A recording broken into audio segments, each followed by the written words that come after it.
The acrid smell of deployed airbags, mixed with the heavy metallic scent of blood, instantly filled the crushed cabin of the sedan. Chloe Sterling's forehead was pressed hard against the steering wheel. Warm liquid traced the line of her brow, dripping into her left eye and casting a blinding crimson filter over her vision.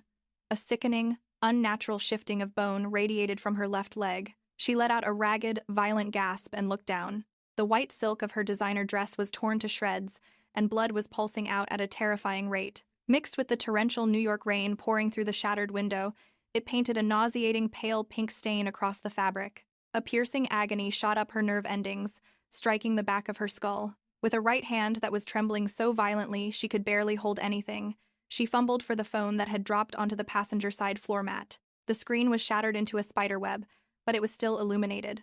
The first line of her recent calls rested on the name Julian Vance. That was 10 minutes ago, right before she had driven out to deliver a backup legal document he desperately needed for a merger. He had sent one last voice memo. Today is the final signing for the $10 billion merger. Unless the sky literally falls, do not let anything disturb me. Chloe's fingertip hovered over the dial button. Blood from beneath her fingernails dripped onto the glass, blurring his name. Bang. Someone was violently pounding on her side of the wreckage. Chloe forced her neck to turn. Through the shattered window and the driving rain, a woman in a custom Dior red dress stood in the downpour, completely unharmed. She held a clear designer umbrella and glared at Chloe with absolute fury. Are you blind? Do you not know how to drive? You ran a red light. Vanessa's shrill voice pierced through the sound of the rain. She stomped her 3-inch stilettos and kicked the mangled door of Chloe's car in frustration. The front of my car is ruined. Do you have any idea who bought me that Aston Martin? Chloe swallowed a mouthful of blood and lowered the window just a crack. I take full responsibility, she rasped, her voice incredibly low and entirely devoid of emotion. Call 911. Let insurance handle it. Call 911? Vanessa sneered as if she had just heard a joke, pulling out her own phone. Let me tell you, you picked the wrong day. My boyfriend is on his way, and he has a terrible temper. Get ready to rot in a cell. Vanessa dialed the number. The shrill, aggressive tone vanished the second the call connected, instantly replaced by a tearful, delicate whimper. Julian, I was in a crash. At the Lexington Avenue intersection. I'm so scared. The rain is so heavy, and I'm shaking. Can you come get me? Inside the crushed cabin, Chloe's hand stiffened around her phone. Her knuckles turned a deathly pale white from the force of her grip. Julian Vance. Today at 3:00 p.m., at the Manhattan World Financial Center, Vance Global was holding the final signing ceremony for a $10 billion corporate acquisition. For the past 5 years, work had been the absolute, undisputed priority in Julian Vance's world. It was a rule he had set, and one she had meticulously respected for 5 entire years. Even when he had a high fever and went into acute shock, she had been the one to call the ambulance because he was in the middle of a board meeting. It was now 3:15 p.m. Vanessa hung up the phone, cast a triumphant, mocking glance at the half-dead, blood-soaked woman inside the sedan, and retreated to the side of her sports car, waiting patiently. Chloe lowered her eyelashes. She stared at Julian Vance's name on her screen for a full 10 seconds. Then, her thumb swiped past it. She scrolled to the very bottom of her contacts and pressed dial on another number. The phone rang only once before it was picked up. Yeah, a deep, cold, and commanding male voice answered. Carter, Chloe said, staring at her knee that was still seeping blood, her voice completely flat. I was in an accident on Lexington. Left knee is crushed. I might need surgery. A violent crash echoed through the receiver as a heavy office chair was knocked to the floor, followed by a furious roar. Chloe, are you crazy? I'm there in 10 minutes. Who hit you? Where the hell is that bastard Julian Vance? He's busy. Chloe spoke those 3 words and hung up. The rain fell harder. Less than 5 minutes later, the screech of tires tore through the storm at the Lexington intersection. A black Maybach tore through the mist like a ghost, slamming on its brakes a mere 40 feet from Chloe's wrecked car. The door was thrust open. The man who was supposed to be sitting at the head of a $10 billion signing table stepped out. He wore a relentlessly tailored, dark charcoal bespoke suit. He did not even bother with an umbrella, letting the torrential rain batter his sharp, cold jawline. Julian Vance. Through the warped, cracked windshield, Chloe looked at the man standing 40 feet away, a man so familiar his image was etched into her very bones. Her breath stopped. The heavy rain washed over the glass, twisting her vision. She watched Julian stride purposefully toward Vanessa. Vanessa instantly dropped her umbrella and threw herself into his arms like a frightened bird, her hands gripping his expensive shirt. Julian. I was so scared.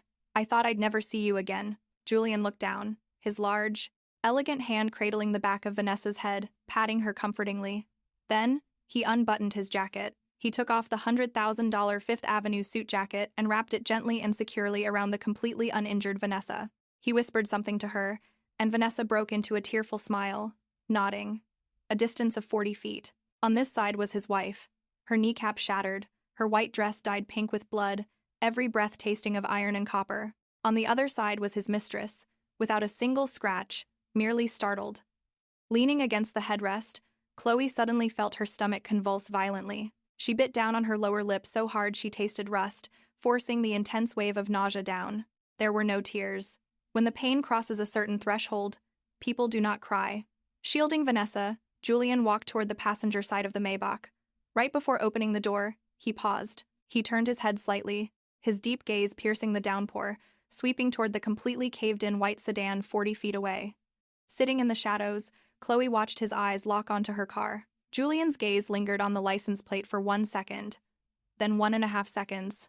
This car was a cheap commuter vehicle he had casually tossed her way 5 years ago. In those 5 years, he had never ridden in it once, nor had he ever committed the license plate to memory. After 1.5 seconds, Julian withdrew his emotionless gaze, opened the door, and ushered Vanessa inside. He walked around to the driver's seat. The Maybach's engine let out a low, predatory growl. Its tires crushed the pooled water on the asphalt, splashing dirty rain against the shattered glass of Chloe's door. He left. He did not wait for the NYPD. He did not leave a single word of inquiry. He left his critically injured wife at a flooded intersection like a pile of lifeless scrap metal. Watching the Maybach disappear into the rain, Chloe slowly released her right hand, which had been locked around the steering wheel in a death grip. Deep in her palm, 2 jagged pieces of glass were embedded in the flesh, a bloody mess. Just then, blinding headlights swept across the road from the opposite direction. 3 black Rolls-Royce Phantoms drove in a ruthless V formation, aggressively crossing the double yellow lines and completely locking down the intersection. Before the center car had even fully stopped, a man in a bespoke trench coat charged out into the rain. Carter Sterling, New York's real estate tycoon and the second son of the Sterling family. Chloe. Carter rushed to the mangled door. The moment he registered the scene inside, his eyes turned bloodshot. He slammed his fist backward into the car door and roared at the bodyguards behind him. "Are you dead? Get the jaws of life. Tell Dr. Gallagher to prep the trauma team. We are going straight to East River Private Hospital." The bodyguards rapidly pried the door open. Carter carefully supported Chloe's back, his voice trembling. "Don't be afraid. I'm here. I'm getting you out of here. Your leg will be fine. I swear it will be fine." Using his leverage, Carter pulled Chloe from the wreckage. The freezing rain hit her face, washing away the grime and revealing a complexion completely drained of blood. "Carter," Chloe whispered, resting her head on his shoulder, her voice incredibly light. "What is it?" Carter's eyes were red with fury as he carefully avoided her left leg. "Prepare 2 documents." Chloe closed her eyes, the raindrops rolling off her eyelashes. 1 set of divorce papers, and a copy of the employment contract the UN Office for Disaster Risk Reduction gave me 5 years ago. Carter stopped dead in his tracks. He looked down in sheer disbelief at the woman in his arms. 5 years. The Sterling family had spent 5 years trying to talk her out of this unequal, hidden marriage. She had acted like someone under a spell, reducing herself to a speck of dust in Julian Vance's shadow. Today, she had finally woken up. "Where is Julian?" Carter ground his teeth, a lethal curve forming on his jaw. "He went to keep someone else company," Chloe replied, her tone flat. "He dares?" Carter erupted in a blinding rage. "I will dismantle Vance Global today." "Carter." Chloe cut him off. She opened her eyes. There was no hatred in them, only an endless, freezing emptiness. "Don't touch his things. I want him to vomit it all back up himself, piece by piece." 40 minutes later, outside the trauma operating room at East River Private Hospital, Chloe lay on a gurney, her left leg completely immobilized. The anesthesiologist stood beside her, syringe in hand. "Miss Sterling, local or general anesthesia?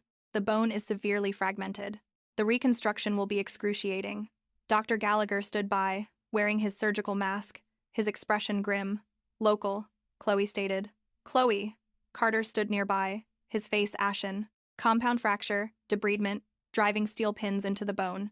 You cannot handle local anesthesia." "Local," Chloe repeated, not looking at Carter, staring only at the blinding white ceiling of the surgical ward.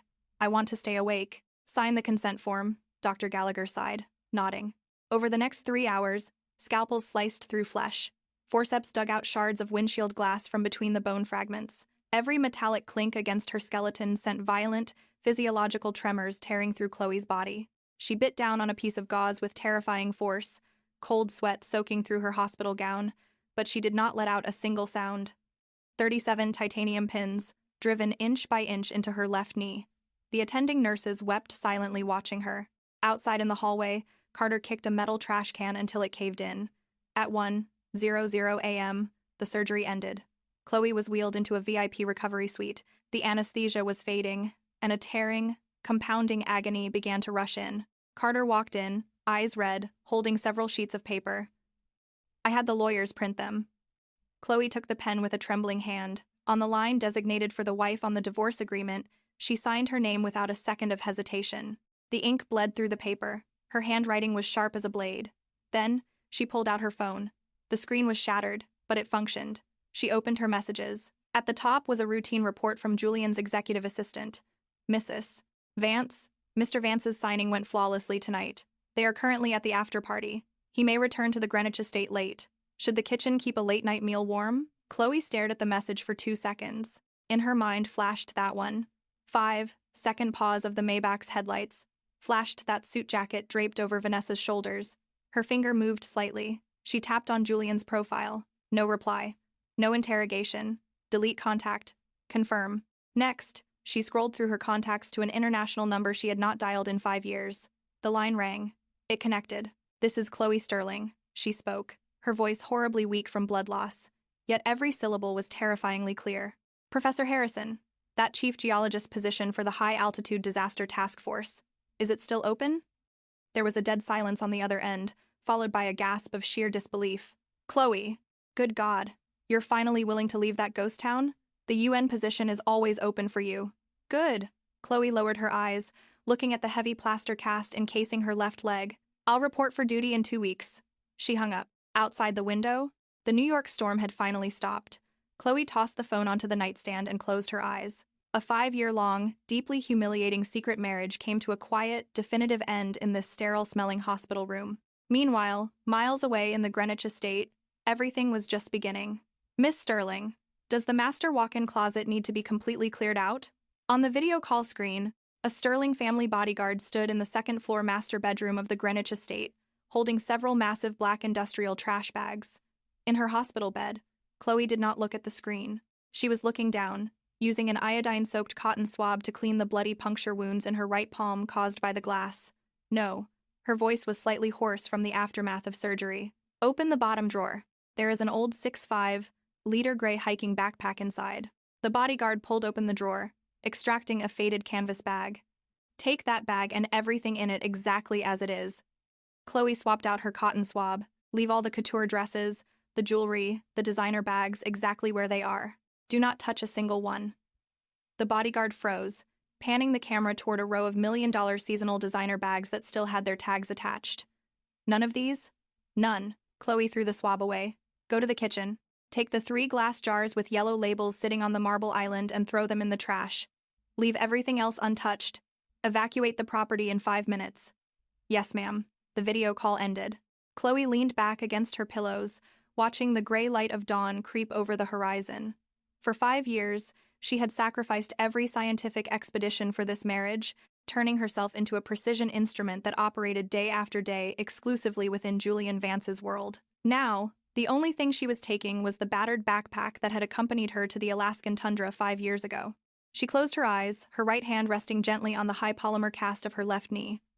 3 days later, at 11:45 p.m., the biometric lock of the Greenwich estate chimed softly. Julian pushed the door open, carrying the smell of expensive bourbon and the cold, ruthless aura of the boardroom into the foyer.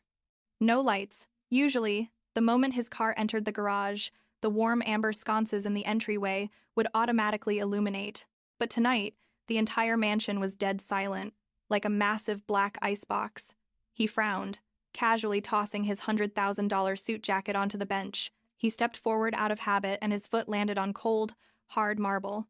The custom indoor slippers, which were usually placed exactly at a 15-degree angle in front of the shoe rack and pre-warmed to a perfect 95 degrees, were not there. Julian's movement halted. He navigated in the dark to turn on the main living room light. Blinding white light instantly flooded the empty space. Chloe. He loosened his tie, his voice carrying its usual commanding coldness. No answer. He walked to the kitchen island. His stomach, battered by 3 consecutive days of corporate drinking and hard liquor on an empty stomach, was churning with a dull, rising ache.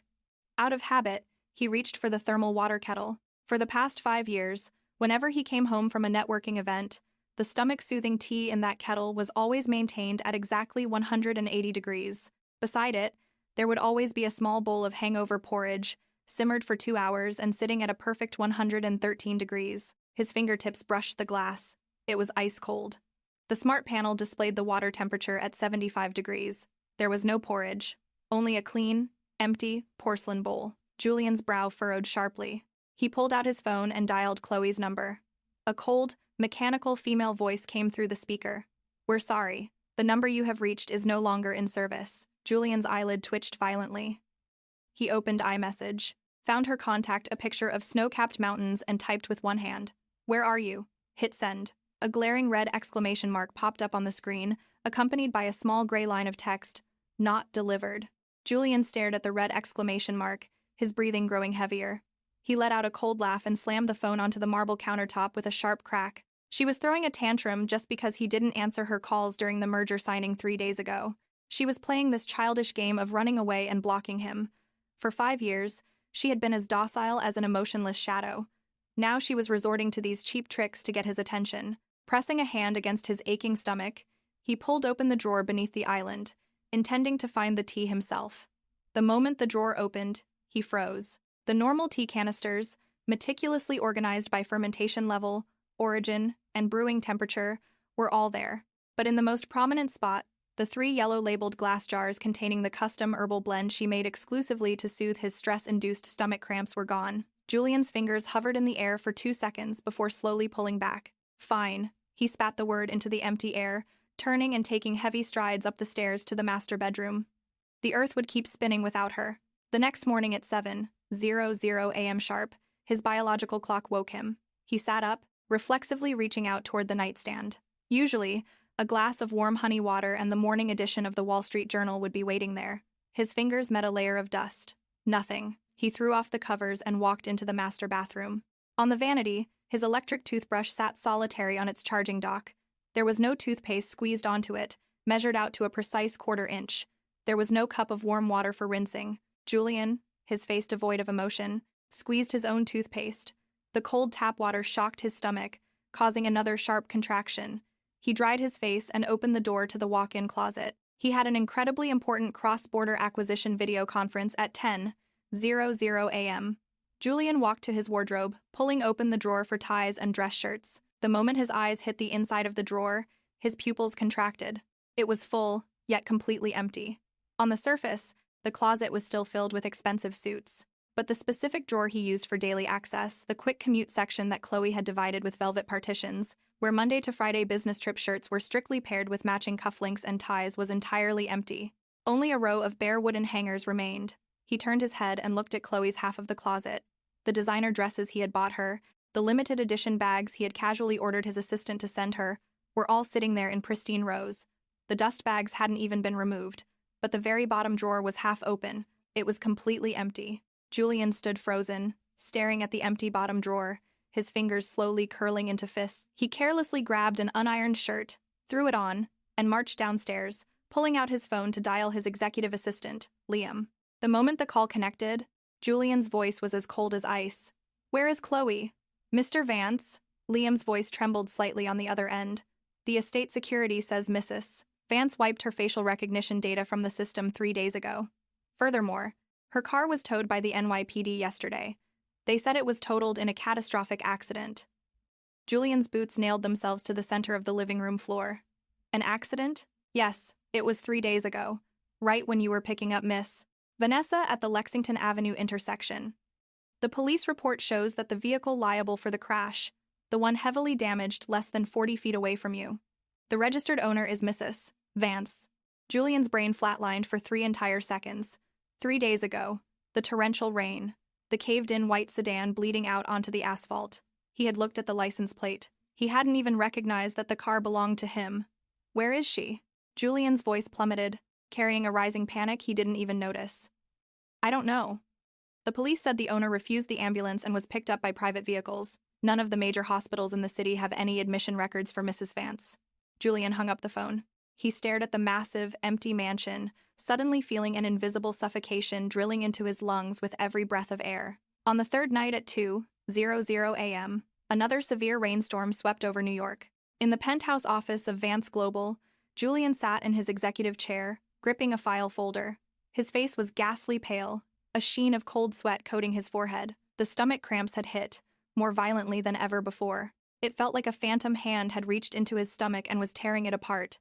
For 3 days, he hadn't consumed a single drop of water at the correct temperature. He hadn't eaten a single meal proportioned to his dietary needs. His fragile, spoiled stomach, which Chloe had meticulously babied for 5 years, had finally staged a total rebellion against this catastrophic system failure. With a trembling hand, he pulled open the bottom drawer of his desk. Usually, there would be a vacuum-sealed packet of alkaline soda crackers Chloe prepared for him to pad his stomach in emergencies.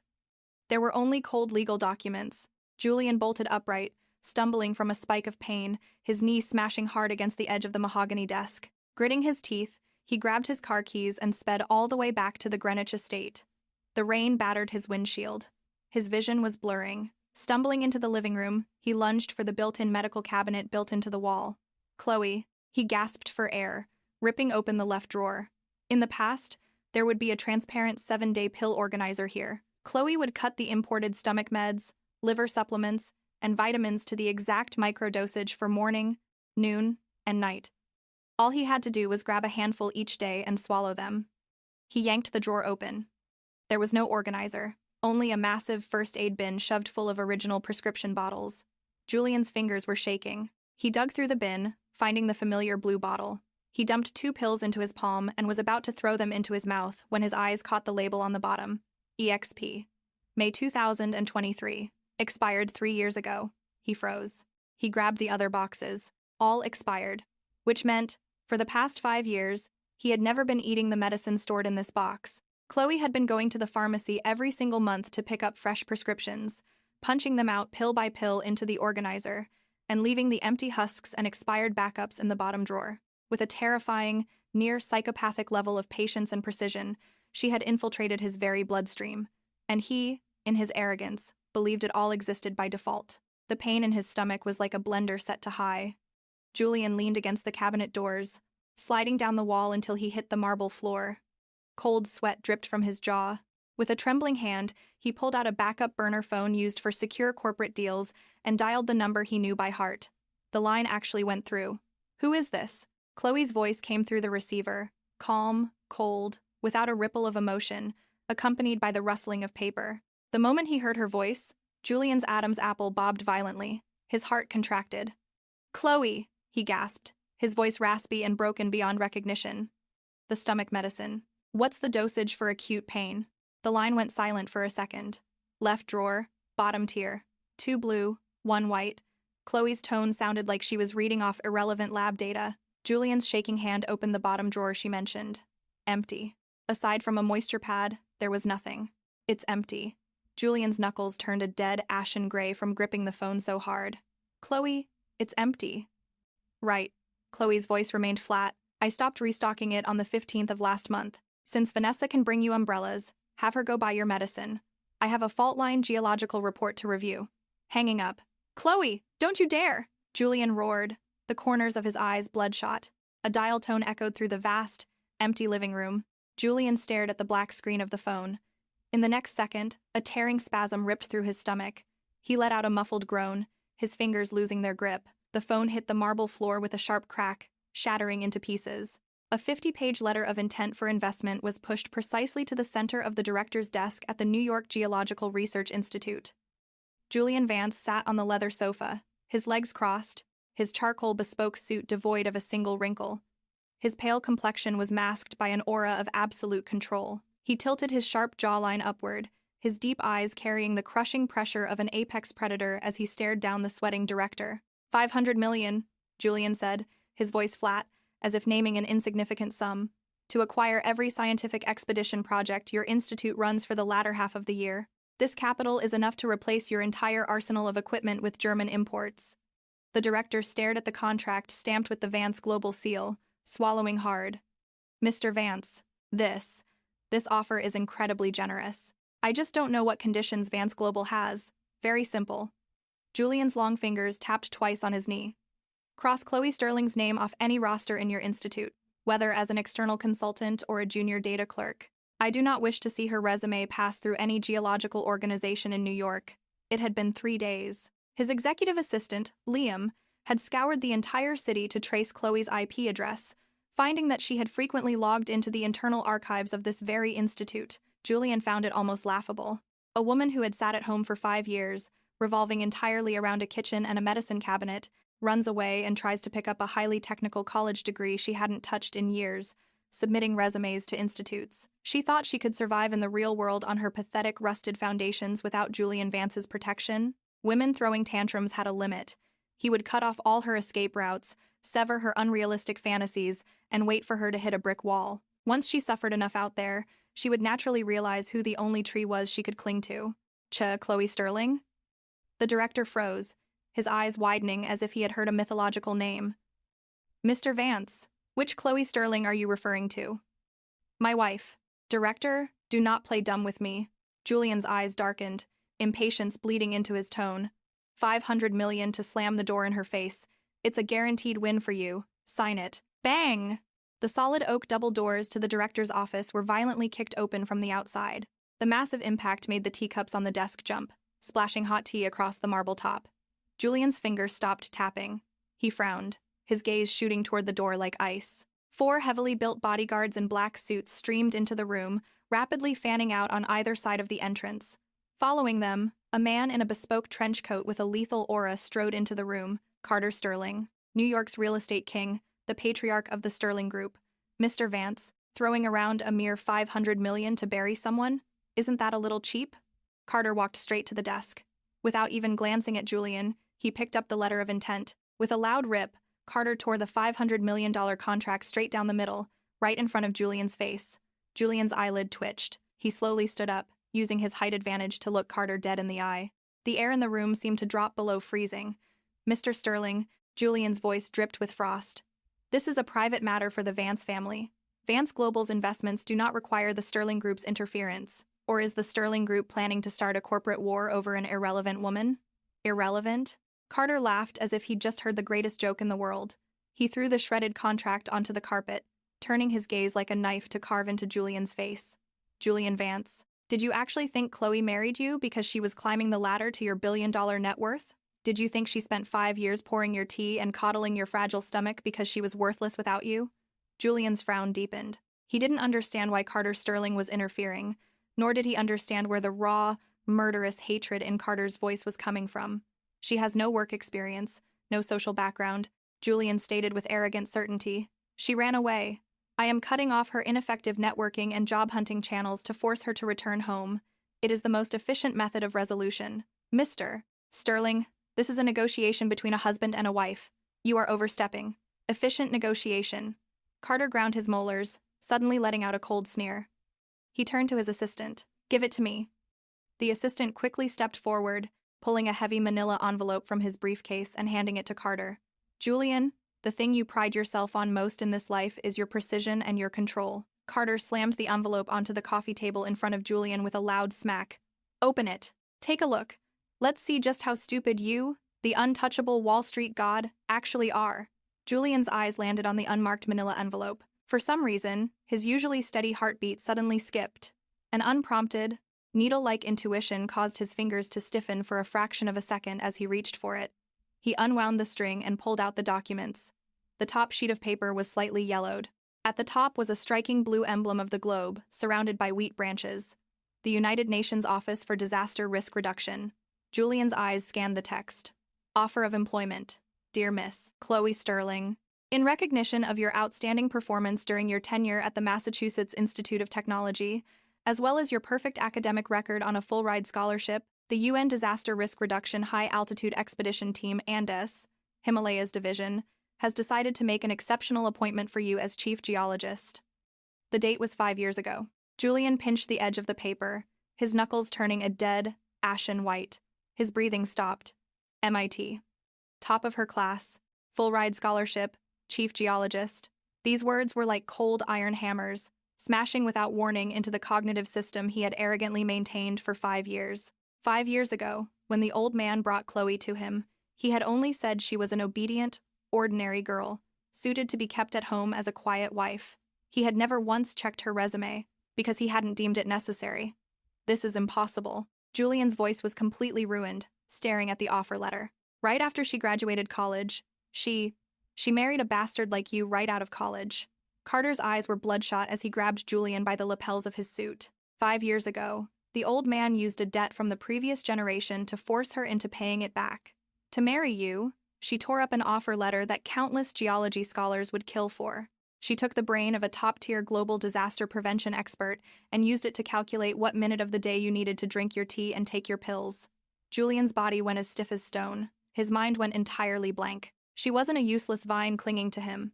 She had actively broken her own wings, willingly shrinking her universe to fit inside the cold, rigid parameters of his 4-clause marriage agreement. And just now, he had tried to use $500 million to buy out the runway she was trying to use to take flight again. You think this is over? Carter shoved him violently, pulling the second document from the envelope and slamming it against Julian's chest. The documents scattered. Among them was a stark black and white X-ray and a trauma report from East River Private Hospital. Julian's gaze was forced down to the X-ray. It was a shattered knee joint. Densely packed, blindingly white dots were driven into the fissures of the bone like cruel spikes. Patient: Chloe Sterling. Diagnosis: comminuted fracture of the left knee joint. Debridement and implantation of 37 titanium pins. Anesthesia: local. Julian's pupils spasmed violently. 37. He mumbled the number unconsciously. A tidal wave of nausea and cramping exploded in his stomach. 3 days ago, at Lexington Avenue. Carter's voice was like glass shards slicing into Julian's nerves. She was trapped in a crushed car less than 40 feet away from you. 37 steel pins driven into her bone while she was fully awake on local anesthesia. She stayed awake just so she could sign your divorce papers without making a sound. The torrential rain, the Maybach, the caved-in front end, the suit jacket he took off to wrap gently around Vanessa. He had taken one last look at that license plate, stopping for only 1.5 seconds. Julian stumbled backward, his knees giving out, nearly collapsing onto the carpet. He braced himself against the edge of the coffee table, gasping for air as cold sweat instantly soaked through his priceless shirt. He had actually been annoyed that her car was blocking traffic. He had personally left his wife in a bleeding hell. Ring. A crisp ringtone suddenly cut through the dead silence of the office. Carter pulled a phone from his pocket, glanced at the screen, and hit the speaker button. Carter, Chloe's cold, perfectly calm voice, stripped of any emotion, drifted through the speaker. Julian's head snapped up, his eyes instantly bloodshot. He practically lunged at the phone, his voice shaking uncontrollably. Chloe, your leg. Why didn't you tell me? Why didn't you call me? On the other end of the line, the rustling of paper could be heard. Chloe entirely ignored his breakdown. Her tone was as calm as if she were processing paperwork. Carter, the unilateral divorce petition has been submitted to the New York State Supreme Court. Have you finished reviewing the asset separation inventory on your end? Chloe, listen to me. Julian's hands dug into the edge of the coffee table, his nails nearly gouging the wood. His voice carried a panicked, begging tone he had never used in his entire life. The crash. I didn't know it was you. If I had known, I never would have. Did you sign it? Chloe cut him off. 4 short words. Concise, precise, devoid of any emotional leverage. Julian's breathing turned erratic. I will never sign it. Where are you? Your leg is still hurting, isn't it? I am bringing the best orthopedic surgeons in the state to you right now. Stop this. I'm begging you. Stop throwing this tantrum, please? He was still trying to use his customary resources and power to overwrite the situation. On the other end, Chloe paused for a second. Mr. Vance. Her voice carried through the airwaves, entirely devoid of warmth. Julian's heart seized. In 5 years of marriage, this was the first time she had called him Mr. Vance. That afternoon at 3:00 p.m. was supposed to be the signing ceremony for Vance Global's mega merger, Chloe said lightly. Yet every word was so precise it made his scalp tingle. But the counterparty's flight was delayed by thunderstorms. The signing was pushed to 5:00 p.m. At 1:10 p.m., you were in the VIP lounge of the Aston Martin dealership, buying Vanessa a car. At 2:00 4:45 p.m., Vanessa drove that car off the lot and crashed into me. Julian's eyes widened to their limits, his eyelids twitching madly. His brain felt like it had been hit by a sledgehammer. Blank. She knew. She knew everything. The itinerary cover-up he thought was flawless, the betrayal he thought she would never discover. She had seen it all with perfect clarity the moment she was hit. She watched him lie, watched him run to another woman, watched him drape his coat over someone else's shoulders. She hadn't screamed or cried. She just sat quietly in that bleeding wreckage, grinding 5 years of love into dust. You, Julian's throat felt stuffed with broken glass, incapable of forming a complete sentence. I am not throwing a tantrum. Chloe's final words arrived, carrying a high and mighty contempt. I have unilaterally filed the papers with the court. I wish you and your 500 million a long, happy life together. Beep, beep, beep. The call was ruthlessly severed. Julian remained frozen in his hunched position, staring at the black screen of the phone. Silence. Deathly silence. Do you see it now, Julian? Carter looked down at him with eyes full of pity and mockery. Your money, your power, your arrogance in her eyes. It's a joke. You aren't even worthy of carrying her shoes. Carter turned and strode out of the office with his bodyguards. Only Julian was left in the room. He slowly, numbly collapsed onto the carpet. In front of him was the shredded $500 million contract, looking like useless scrap paper, and by his hand was the X-ray with 37 glaring white dots. The agonizing cramps in his stomach made it impossible to breathe, but he couldn't even feel the physical pain anymore. With a shaking hand, he reached out to touch the fractured bone lines on the X-ray. The moment his fingertip brushed the cold film, his body curled violently in on itself, and he let out a suppressed, animalistic sob. He was ruined. His proud billion-dollar empire, his arrogant grip on control before her 5-year-old offer letter and 37 titanium pins, was pulverized into something pathetically small. At the exact same time, on the other side of the city, in a quiet penthouse apartment, Chloe tossed her phone onto the desk. She sat on the edge of the bed, looking down at the heavy cast on her left leg.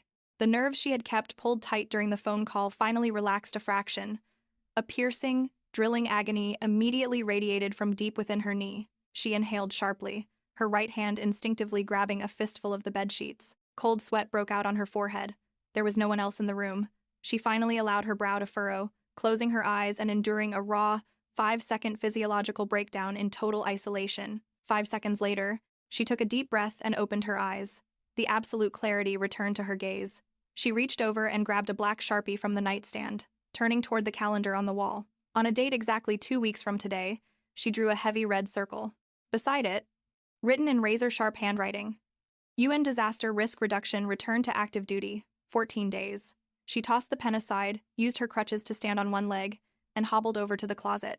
She continued packing her faded 6.5-liter hiking backpack, precisely loading a sub-zero sleeping bag and geological surveying instruments. The old Chloe Sterling was dead. What lay ahead was her blizzard. Secondary fracture signal detected on the southeast rock layer.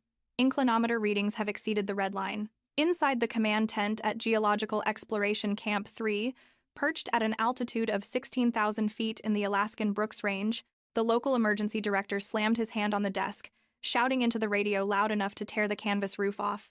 Wind speeds are breaking hurricane force. Supplies will only last 8 hours. The choppers can't get in. Everyone needs to evacuate to Camp 2 right now. We cannot evacuate. From the corner of the tent, a low, cold voice, carrying an unquestionable, oppressive weight, spoke up. Julian Vance, wearing a high-grade Arctic parka, sat on a cot. His face was pale from altitude hypoxia and the chronic stomach condition that never healed, with faint traces of cold sweat on his temples. Yet his ruthless need for control kept the air pressure in the tent terrifyingly low. 6 years. He had scoured nearly every global research institution, pushing Vance Global's cross-border resources to the absolute limit, but he hadn't found a single trace of her. Long-term stomach spasms and severe psychological tension had made his temper increasingly violent. He had personally come to inspect the Alaskan front lines this time simply because his insomnia had driven him to restlessness. Vance Global had invested $3 billion in rare metal mining equipment here. Julian stared at the 3D topographical map on the table, his brow furrowed tight. If we execute a full retreat now and groundwater floods the system, the main control servers are completely scrapped. Vance Global's private heavy rescue team has already mobilized at the base of the mountain. They will punch through the supply line in 12 hours. Hold your ground. The director was sweating profusely, waving his hands frantically. Mr. Vance, this isn't about the money. The mountain could collapse at any second. We don't have professional high-altitude geological forecasting. Staying here is suicide. Boom! Before the director could finish, a deafening engine roar erupted outside the tent. Hurricane winds whipped ice shards against the canvas, creating a teeth-gritting tearing sound. A thermos on the table vibrated until it fell, spilling water everywhere. The comms operator ripped off his headset, slamming his hands on the console, his voice shaking. It's the UN Disaster Risk Reduction Heavy Transport Chopper. Headquarters sent their chief geological advisor.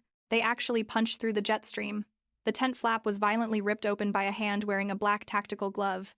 A -22-degree blizzard instantly flooded the space. Julian reflexively squinted, raising an arm to shield his eyes. A tall figure strode in. She wore a deep blue Arctic expedition shell, a striking UN wheat wreath patch pinned to her left shoulder.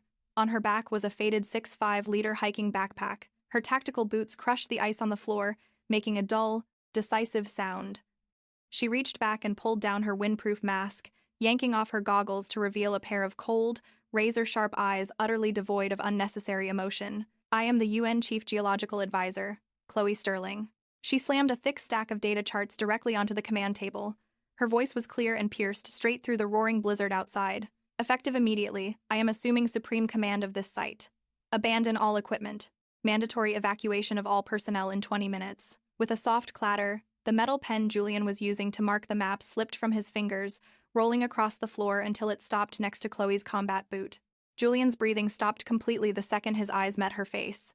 6 years, 2,190 days of insane, out-of-control searching. He thought that when they met again, she might carry hatred or look withered and exhausted. He never imagined she would drop from the sky like an unsheathed combat knife, bringing a blizzard and an untouchable aura of professional authority directly into his path. The docile, enduring shadow of the past was gone. Her current brilliance was so blinding he could barely keep his eyes open. Chloe! Julian lunged to his feet. Because he stood up too fast, a severe wave of vertigo hit his brain, and his knee smashed into the iron frame of the cot with a dull thud. He didn't even notice. He just stared at her, bloodshot veins instantly flooding his eyes, his chest heaving violently. Chloe didn't even spare him a peripheral glance. She looked down at the 3D map on the table, her finger precisely drawing crosses over 3 coordinates, issuing orders at rapid-fire speed. The extension rate of the southeast fault line is 4 meters per hour. These 3 monitoring stations are dead. Tell the demo team to cut the aqueducts. Logistics, inventory the oxygen masks. Everyone carries baseline oxygen only. Chloe. Julian took a step forward, his voice trembling, his Adam's apple bobbing painfully. Instinctively, he reached out, trying to grab her arm. Listen to me. Chloe finally raised her head. Her gaze landed lightly on Julian's hand, suspended in midair. No anger, no surprise, not even a ripple. It was exactly like looking at an irrelevant obstacle in the camp hindering the rescue progress. Non-essential command personnel? Chloe spoke, her tone suffocatingly calm. Step behind the yellow line. Julian's fingers froze instantly. His knuckles turned ash-gray in the air. The emergency director immediately caught on. Though he feared Vance Global's capital, faced with the absolute authority of a UN special envoy and a life-or-death crisis, he bit the bullet and stepped between them. Mr. Vance, you are an investor. It's too dangerous here. Please step back to the safe zone and cooperate with Dr. Sterling's work. Julian didn't even hear the director. His eyes remained locked onto Chloe's face, the muscles near his eyes twitching uncontrollably. I don't care about the equipment. Julian's voice was ruined, carrying a begging tone he didn't even recognize. As long as you're safe, I'll bury all 3 billion right here. My private rescue team is almost here. You're coming with me. We can't stay on this mountain. He was still habitually using his resources to arrange everything, attempting to use his self-righteous protective posture to pull her back under his wing. Chloe picked up the radio on the table, pressing the transmit button, her voice steady. Team 1, report groundwater pressure. Team 1 copies. Water pressure has exceeded the red line by 20%, the radio barked back. Chloe set the radio down and finally refocused her gaze on Julian, Mr. Vance. When she said his title, there wasn't a fraction of a second of hesitation. It was as fluent as if they were strangers meeting for the first time. Your private rescue team was buried by an avalanche at the mountain pass 3 hours ago for illegally entering a... Julian's eyelid twitched violently. Furthermore, Chloe pulled a folded satellite map from the inner pocket of her shell, trapping it between two fingers and sliding it across the table toward Julian. Did you really think the southeast rock layer's retaining wall would fracture early on its own? Julian looked down at the map. It was densely marked with dozens of red dots, accompanied by precise stress test data. To rush the schedule, Vance Global's contracted mining crew illegally used heavy explosives 34 times in Sector 3 over the last 2 months. Chloe looked at him, her eyes carrying a high and mighty scrutiny and pity. I am here to wipe the ass of your greed and ignorance. Now shut your mouth and step back.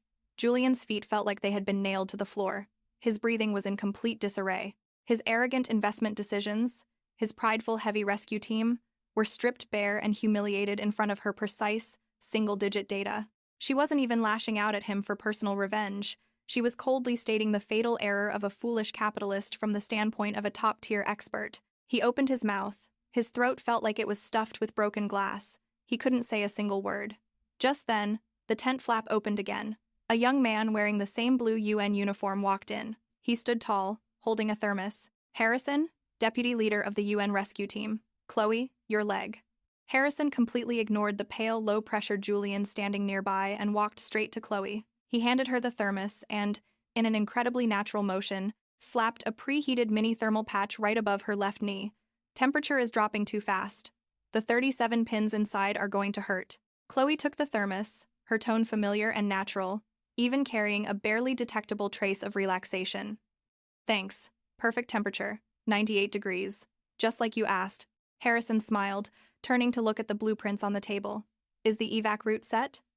Standing 5 feet away, Julian watched this unfold. A violent spasm erupted in his stomach. It wasn't the altitude cold. It was an agonizing, mutilating wave of extreme regret and helplessness. Once upon a time, she was exactly like this, precisely remembering all of his habits. 180 degree tea, 113 degree porridge, meds sorted into a 7-day box. And now, another man was using exact numbers to take care of her, knowing the secret of the 37 pins in her leg, and she accepted it gladly. All of this happening 6 years after he had personally pushed her away. Julian slowly took 2 steps backward, retreating behind the yellow line, his hands clenched into fists at his sides, his nails digging deep into his palms, yet he felt absolutely no pain. By 3:15 a.m., the blizzard had weakened slightly, but the temperature had plummeted to -22 degrees. Everyone in the camp was frantically preparing for the final evacuation. Heavy machinery was abandoned. Engine roars died out, replaced by the howling wind. Chloe sat alone in the communications truck on the edge of the camp, verifying the final demolition coordinates. The heater was off to keep the servers from overheating. It was freezing. The cold seeped through the floorboards. From deep within her left knee came a familiar, piercing agony.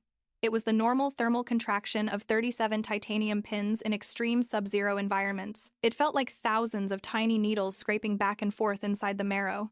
She stopped typing, her brow furrowing slightly, her face instantly losing color. Unzipping her parka, she fished an unmarked white pill bottle from her inner pocket and dumped out 2 heavy painkillers. There was no water in the truck. Without batting an eye, she tilted her head back and swallowed the pills dry. The chalky tablets scratched her dry throat, leaving a taste of rust. Her fingers trembled slightly in the air as she pressed her left hand hard against her knee, resting her forehead against the icy control console. Only in a space devoid of anyone else would she allow herself to show these few seconds of vulnerability. The lingering aftermath of that car crash was a nightmare she would never escape. 1 second, 2 seconds, 3 seconds, 4 seconds, 5 seconds. After 5 seconds, the demolition team radioed in.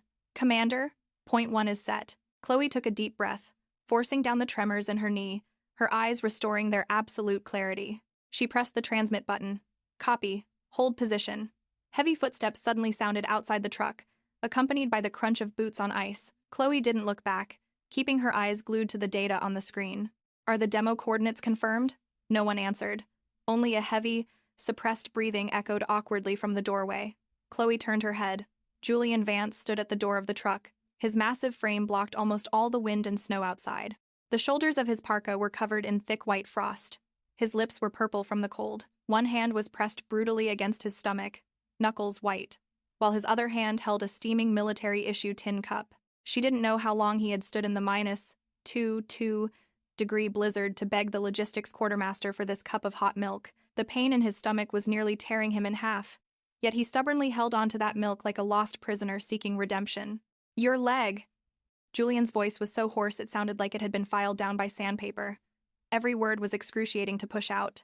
He cautiously took a step forward, offering the cup to her, his eyes filled with a pathetic, begging plea. Drink something hot. It will make you feel better. Chloe looked at the steaming cup. In 6 years, this was the first time he had tried to take care of her in a clumsy, almost begging posture. If this were 6 years ago in the Greenwich estate, she might have been moved to tears. But now, looking at that milk, she couldn't even summon a ripple of mockery in her heart. She didn't reach for it. Instead, Chloe picked up an infrared laser rangefinder from the instrument rack. Her thumb clicked the button. With a soft beep, a red laser shot out, drawing a perfectly straight line through the dim truck, landing dead center on the chest of Julian's parka. The screen read, 0.8 meters, 2.6 feet. Mr. Vance. Chloe's gaze bypassed the milk and landed coldly on his face, devoid of fluctuation. You're blocking the light. Julian's hand trembled violently. A few drops of scalding milk splashed onto the back of his hand, instantly freezing into ice crystals in the extreme cold. He didn't seem to feel it. He just stared blankly at the red dot on his chest. Step back 2 feet. Chloe spoke as if declaring a law of physics, objective and cruel. Your body heat is interfering with the thermal imaging calibration of my equipment. Also, she pointed at the laser dot on his chest, raising her eyes to look directly at him. International Snowline Rescue Protocol, Article 4. Non-professional personnel must maintain a 5-foot safe distance from the commanding officer. Julian's pupils contracted violently. Looking into her rippleless eyes, he suddenly understood something far more terrifying than hatred. She didn't hate him. Hatred was an emotion. Emotion proved there was still a connection, but she had no emotion left for him whatsoever. She was just precisely executing a safe distance protocol, just as she used to precisely measure his bathwater temperature. She was using the exact precision and calmness he used to take so much pride in to completely lock him out of her world. Another violent spasm ripped through his stomach, like countless knives twisting inside. Julian doubled over in pain, cold sweat sliding down his pale jaw and hitting the floor. He looked down at the rapidly cooling milk in his hand, a layer of ice already forming on the surface. Okay, Julian gritted out, a shattered, breathless sound tearing from his throat. A single tear slipped from the corner of his eye and froze instantly. Holding the milk, he dragged his stiff legs backward, taking 2 incredibly slow steps. The numbers on the rangefinder jumped. 1.5 meters, 5 feet. Coordinates verified. Chloe put the rangefinder down, tossing it on the desk. She pressed the comms button. All personnel, commence evacuation in 5 minutes. She turned around and pulled down the windproof curtain of the truck, completely severing Julian's line of sight. Out in the blizzard, Julian stood alone, past the 5-foot safe line. He stared at her focused, ruthless silhouette through the canvas, slowly lowering his head to look at the cup of milk in his hand now completely cold, topped with a hard shell of ice. He suddenly let out a low laugh that sounded worse than a cry. Beep, beep, beep. At 4:20 a.m., shrill red alarms tore through the blizzard over Camp 3. Over a dozen high-precision inclinometers mounted on the southeast rock face shrieked in unison. Red strobes flashed madly in the snow, painting the white out like a sea of blood. Chloe kicked the truck door open and strode out into snow that swallowed her ankles. All teams, report. She snatched a radio from her shoulder, speaking rapidly, her eyes turning incredibly sharp. Team 2, massive groundwater breach at Mine 3. Water is completely turbid. Team 4. Sensor stress readings are spiking. We've broken the 80% critical threshold. Panic spread like a plague as hundreds of miners and support staff rushed out of their tents, staring at the rumbling mountain in the distance. Mr. Vance, the vehicle is ready. Liam and several heavily armed bodyguards shielded Julian as they rushed toward the east side of the camp. Parked there was a heavily modified, military-grade armored vehicle capable of withstanding minor avalanches. As Julian passed the command truck, he stopped dead. He turned to look at Chloe, who was standing in the blizzard, calmly verifying data. His pupils shrank. Bring the car over here, Julian ordered darkly. Ignoring the bodyguards trying to stop him, he marched straight toward Chloe. Chloe was staring at a tablet. The red curve representing groundwater pressure was spiking straight up at an impossible angle. Chloe. Julian raised his voice over the wind as he reached her side. Come with me right now. Chloe didn't look up, her fingers swiping rapidly across the screen to pull up the 3D map. This isn't the time for jokes. Julian looked at her indifferent profile, his breathing accelerating. His ingrained need for control took over again in the face of absolute terror. My armored vehicle is right behind us. I had Liam bribe a local guide for the B segment route. It's the only evacuation channel not fully covered by ice. Get in the car right now. We are leaving via this route. Chloe finally stopped typing. She slowly turned her head, her gaze landing on Julian's slightly distorted, panicked face. The B segment route. Chloe repeated the words, her tone dead flat. The rock layer there is the thickest and the safest. Julian spoke with absolute certainty. He was used to buying optimal solutions with money and resources. The guide swore his life on it. Chloe looked at him without arguing or explaining. She simply turned the tablet around, shoving the screen directly in front of Julian's face. On the screen, the B segment route was marked as a glaring, highlighted red line. Directly underneath that red line was a massive, deep purple void. The surface rock on the B segment route is indeed the thickest. Chloe's voice cut through the wind, hammering directly into Julian's eardrums. But underneath it is a massive cavern created by years of Vance Global's illegal dynamite blasting. Once groundwater floods back in, that route will be the very first sinkhole to collapse. Julian's breath caught in his throat. His eyelid twitched. The guide you bought with your money just sold you a death sentence. Chloe pulled the tablet back with objective cruelty. In 7 minutes, the B segment route will sink entirely into the earth. As soon as the words left her mouth, a deafening explosion ripped from deep underground. The snow beneath their feet shuddered violently, as if a sleeping leviathan were rolling over in the earth's core. Warning: mountain structural integrity failure at 87%. The automated PA system announced the final countdown to death. On the east side of the camp, right where Julian's prized armored vehicle was parked, the ground suddenly collapsed inward without warning. A massive fissure tore through the ice like lightning. Turbid groundwater and mud shot into the sky like a geyser. In seconds, the multi-ton armored vehicle, along with the entrance to the B segment route, was swallowed into a bottomless abyss amid the horrifying sound of the earth tearing apart. Julian stood frozen, staring at the terrifying scene mere yards away, his brain flatlining for 3 seconds, his hands clenched at his sides, his knuckles turning ash-white from the force. If Chloe had listened to him, if she had gotten into that car, they would already be a pile of ground meat crushed beneath millions of tons of rock. His arrogant privileges and financial protection were reduced to a lethal joke in the face of the Earth's raw power and her absolute expertise. Bang! A heavy crane in the center of the camp groaned as its foundation gave way. The massive steel arm plummeted directly toward the command truck. Chloe! Julian's eyes turned bloodshot as he let out a tearing roar. His body moved faster than his brain, lunging forward, arms wide, trying to shield her under his own flesh and blood. In this split second, he wanted to reclaim his right to protect her as a man, as her former husband. A sharp spike of pain shot through Chloe's left knee. The ground tremors were causing the metal pins to grind. She instinctively clenched her jaw, her face turning white. But in the second Julian leaped at her, she didn't close her eyes, nor did she dive into his arms.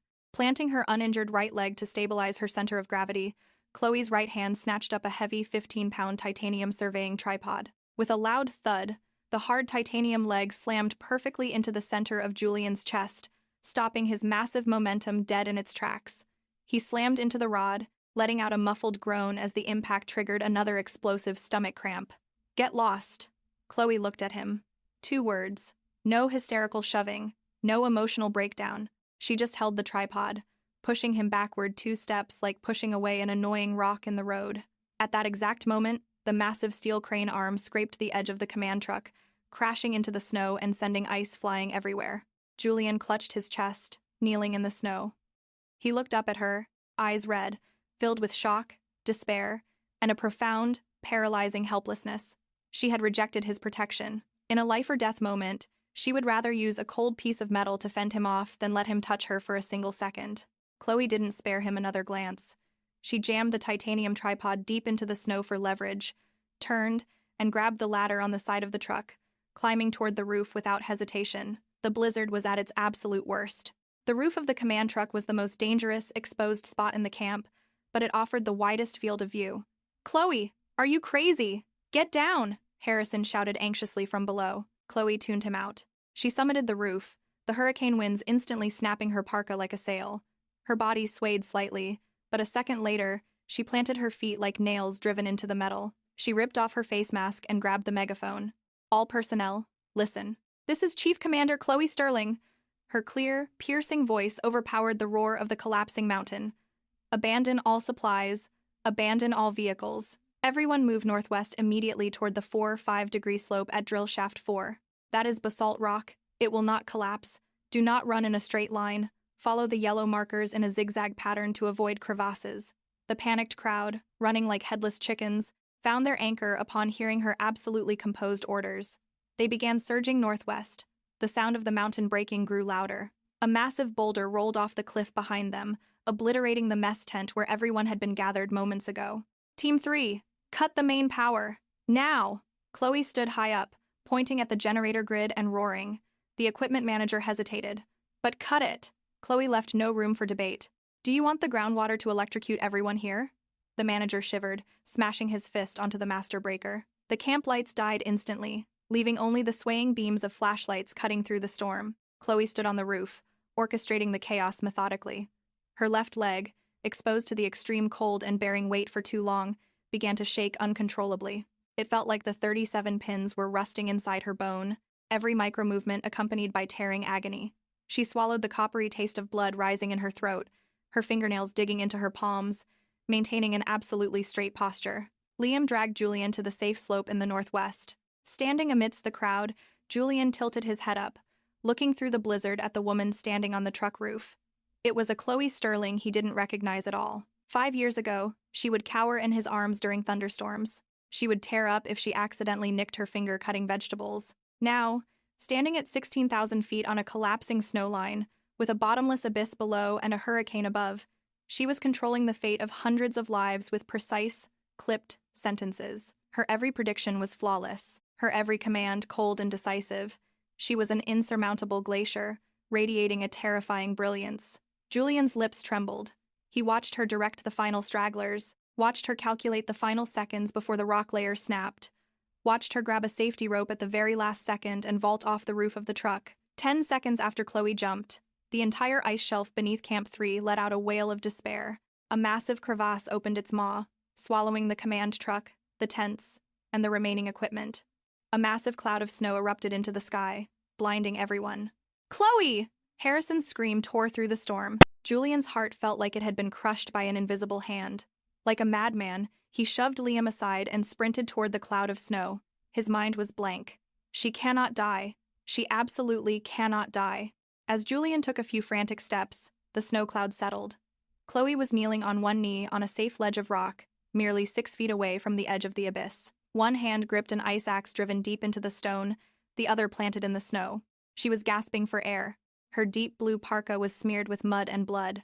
She slowly stood up. She didn't look back at the bottomless drop, nor did she look at anyone running toward her. She simply brushed the bloody snow off her knee, yanked the ice axe out, and walked step by step toward the northwest slope. Julian stopped 10 yards away. He watched her approach. Her gait was slightly uneven, placing noticeably less weight on her left foot than her right. As she passed him, Julian's eyes inadvertently fell to her left knee. The windproof pants had been torn open during the jump. Through the tear, he saw something stuck to the inner thermal layer. It was a heat patch that had lost its warmth, its edges peeling back. It was the patch Harrison had given her hours ago. And beneath the patch, Julian saw an area of skin that was a horrifying, congested, bruised purple. It was the gruesome aftermath of 37 titanium pins bearing catastrophic stress. Julian stopped breathing. He suddenly realized what she had endured standing on that roof for 20 straight minutes, calmly commanding the entire operation. She had taken an inhuman amount of agony, swallowed it down without a single wince, and used a body made of iron to save everyone here, including Julian Vance. Julian's Adam's apple bobbed violently. He wanted to speak, to ask if it hurt, to tell her how terrified he had been, but he couldn't get a single word out, because Chloe didn't even spare him a fraction of a glance. She walked right past him, leaving him with a resolute, cold back. Commander. Chloe walked up to Harrison, her voice hoarse but steady. Head count. Prepare to march to Camp 2. Harrison saw her pale face and a flash of heartache crossed his eyes. He didn't say anything else, just nodded firmly. Yes, Chief. Julian stood glued to the spot. The snow rapidly covered his shoulders. He watched her walk away, watched her blend into the blue uniforms of the UN rescue team, watched the miners who used to bow to his money now look at her with reverence reserved for a god. She didn't need him anymore. She didn't need his suit jacket. She didn't need his bribed guide. She didn't need his private rescue team. She herself was the brightest light on the mountain. Julian slowly lowered his head. The extreme stomach cramps and the ripping regret in his chest twisted together, stripping him of the strength to support his massive frame. His knees gave out. He crashed heavily into the snow, The warm tears in his eyes finally broke free, smashing into the freezing snow and melting tiny craters in the ice. In the blizzard, the untouchable Wall Street billionaire looked like a man who had lost absolutely everything. Kneeling on the ground, he let out a choked, devastated sob. Need 3 splints in H sector, not enough heat sources in B sector. Route the backup generators to prioritize the critical injuries. 6:15 a.m. Camp 2. The gray dawn tore through the heavy clouds. The blizzard had transitioned into a freezing rain mixed with ice. Chloe stood outside a makeshift medical tent, radio in hand, issuing rapid-fire orders to logistics. Her deep blue parka was coated in a hard shell of ice that crunched with her every movement. Copy, Chief. Choppers expected in 3 hours, the radio replied. Chloe clipped the radio to her belt and turned, walking toward a supply truck on the very edge of the camp. With every step, her left leg dragged slightly, stuttering by perhaps an inch. Reaching the shadow of the truck's cargo bed, Chloe pulled open the heavy steel door, used the edge for leverage, and climbed inside, pulling the door shut behind her. In the narrow, dim cargo box, she was finally alone. Chloe leaned back against a stack of MRE boxes. Her spine, kept rigidly straight all night, instantly collapsed. She sucked in a violent breath of freezing air, her right hand gripping the fabric over her left thigh in a death grip. She bent over, her trembling fingers pulling the zipper down on the side of her pants. The skin around her left knee, usually pale, was swollen to a horrifying degree. Massive, dark purple bruising radiated outward from where she had landed her jump. Underneath the skin, the 37 titanium pins felt as if they were going to pierce straight through the flesh after hours of extreme cold and overload. The cold, stiff heat patch clung awkwardly to the edge. Chloe pinched the corner of the patch, her face devoid of expression, and violently ripped it off. HSS. A suppressed, ragged hiss escaped her lips. Cold sweat broke out on her forehead instantly, dripping onto the metal floor. She reached into her pocket for her painkillers. Her fingers spasmed so badly her thumb and index finger couldn't pinch the cap. Clatter. The bottle slipped from her hand and hit the floor. Dozens of white pills scattered across the metal, rolling under the cardboard boxes. Chloe stared at the fallen pills. Her chest heaved twice. She closed her eyes, resting the back of her head against the icy steel wall of the truck, forcing herself to take 3 deep breaths. 3 seconds later, she opened her eyes, bent down, and used 2 fingers to pick up 2 relatively clean pills from next to a muddy boot print. No water. She tilted her head back, tossed the pills into her mouth, and swallowed them dry. Knock, knock, knock. Someone rapped on the steel door. Chloe froze. She rapidly zipped her pants back up, straightened her spine, and kicked the pill bottle under the boxes. In half a second, the pain and vulnerability vanished from her face, replaced by her impenetrable armor. Come in, she said, her voice clear and level again. The door slid open, accompanied by a gust of freezing rain. Julian Vance stood outside. He had no umbrella. The $100,000 Arctic parka was unrecognizable, caked in mud and blood from the collapse of Camp 3. His face was a ghastly, bloodless pale. His lips were purple. His right hand was pressed brutally against his left side, his fingers nearly clawing through the fabric of his coat. His left hand held an olive-drab military tin cup. A thin ring of ice had already formed around the rim. Chloe looked down at him from the bed of the truck. Her eyes didn't stop on the cup of milk. She didn't ask why he was there. She just put one hand on the tailgate and hopped down cleanly. The moment her left foot hit the ground, a drilling pain shot through her nerves to her brain, but her body didn't sway a single millimeter. She turned to walk away.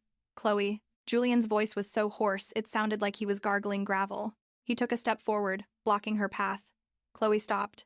The distance between them was less than 3 feet. She didn't take a step back to maintain the 5-foot safe distance, because she wasn't currently commanding a rescue. She just lifted her eyes and looked at him calmly. Mr. Vance. Chloe spoke. The UN assessment team will email Vance Global the damage report within 3 business days.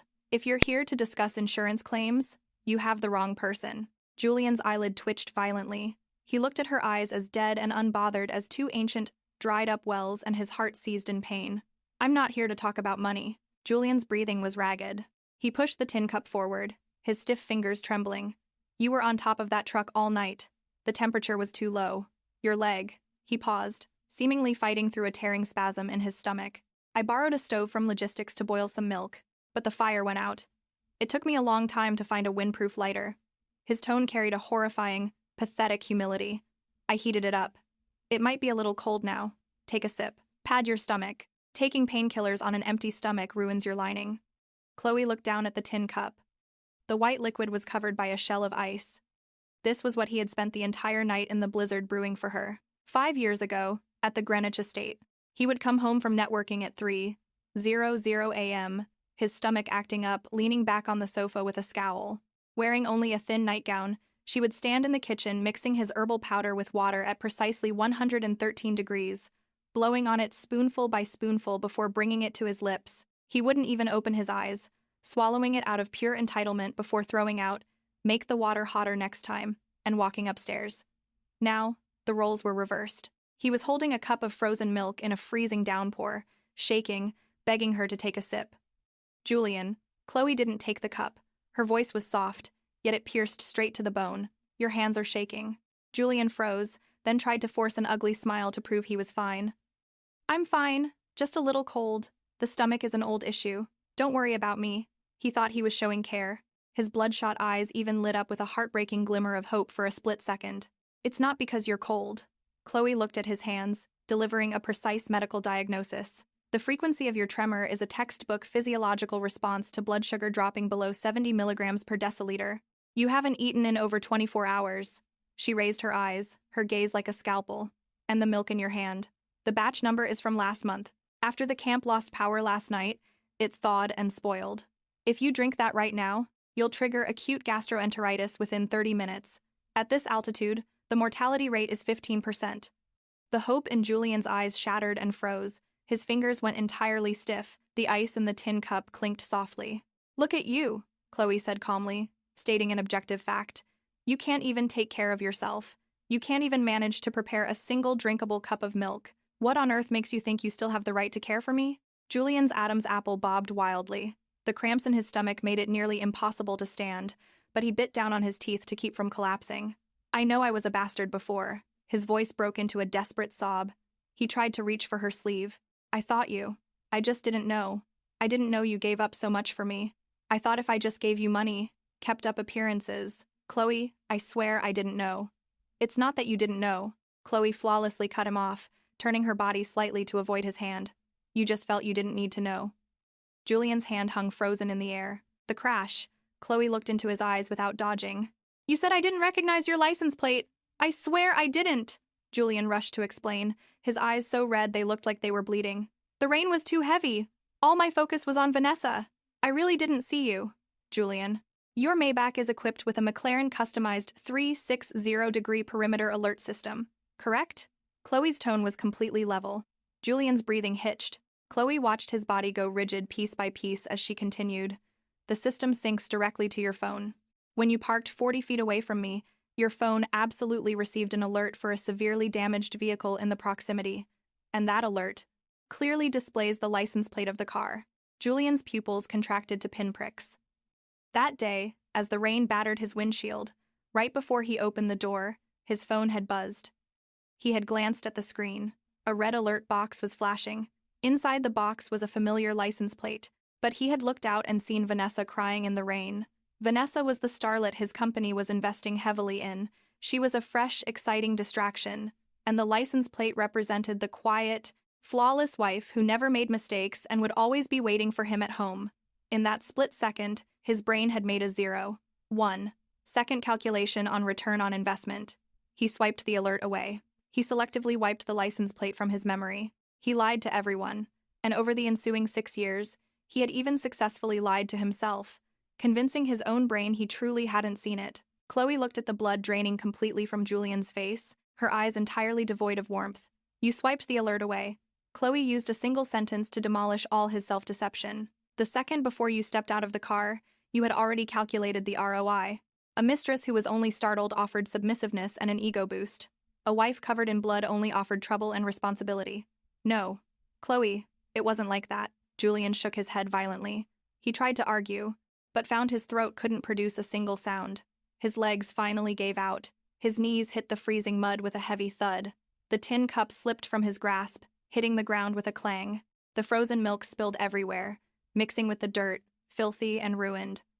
Chloe looked down at the man kneeling on the ground. This $100 billion CEO who had once commanded New York, who had crushed her dignity under his heel for 5 years, was now trembling at her feet like a stray dog, clutching his spasming stomach.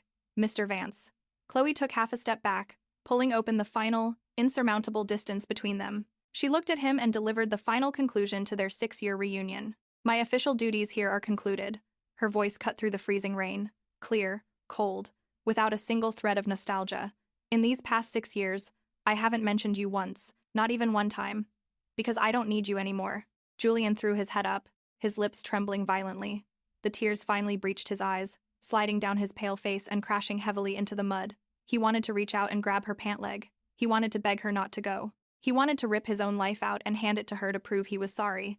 But Chloe Sterling didn't give him another chance. She turned her back on him and walked with firm, unyielding steps toward the UN helicopter, its rotors already roaring to life. At 9:14 a.m., accompanied by the distant rumble of the collapsing mountain, Chloe zipped her parka all the way up, shouldered her faded 6.5-liter backpack, and boarded the chopper without ever looking back. And Julian Vance was left alone in the freezing blizzard at 16,000 feet, staring at the cold ice water lingering on his fingertips, gasping for air, unable to grasp the blinding light that had once belonged solely to him.